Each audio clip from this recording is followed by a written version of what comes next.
ఏగా ఫ్రిడ్జ్ల నీళ్లు ఎన్ని తాగినా దూపారది, ఓ కుండ కొనాల్సిందే. ఎనికెమ్మటి ఓ మట్టి నీళ్ళ బాటిల్ తీసుకుపోతే బాగుంటుందబ్బా. చల్లటి నీళ్లు తాగొచ్చు. బయటికి పోతప్పుడు ఓ శెత్తిరి పట్టుకపోతే మంచిది. దినామింత చల్లగొట్టు తాగితే పానం నిమ్మలం అనిపిస్తుంది. దర్వాజలకు బస్తాలు కట్టి తడిపి పెడితే గర్మి గాలి లోపటికి రాకుంటుంటది. పరదాలు కడితే ఇంటి ముంగట జరంత నీడుంటది. అప్పుడే ఎండాకాలం జాగ్రత్తలు చెప్తున్నాను చూస్తున్నారా? గా టైం వచ్చింది మరి. శివరాత్రికి శివ శివ అనుకుంటా చలి పోతుంది అంటారు గాని ఏడు అప్పుడే ఎండలు కూడా వచ్చినాయి. మబ్బుల జరంతా చల్లగా ఉంటుంది గాని పొద్దుందాకా గట్టిగానే అరుచుకుంటుంది.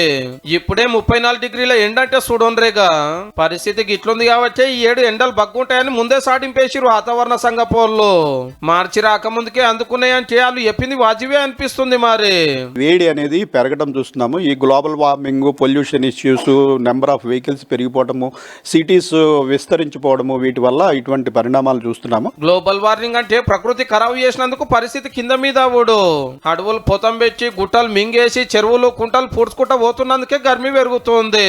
కట్టెల పొయ్యి మీద పెట్టిన పెంకలేక కుత కుత ఉడుకుతుందట భూమి. అంతా మంచిగా ఉంటేనే కదా కాలాలు కూడా మంచిగా ఉండేది. ఈ ఏడు చలి గట్టిగానే చంపే నిరుడు ఆనలు సరిచి కొట్టే. ఈ లెక్కన ఎండాకాలం కూడా జోరే ఉండేటట్టు ఉంది. కాబట్టి ఇండ్ల కూలర్ల దుమ్ము దులిపి ఫ్యాన్లు రిపేర్లు చేపించి కుండలు తెచ్చుకొని యాళ్ళకి చల్లవట్టు తాగుకుంటా నీడ పట్టుకు తిరగేటట్టు చూసుకోండి మరి.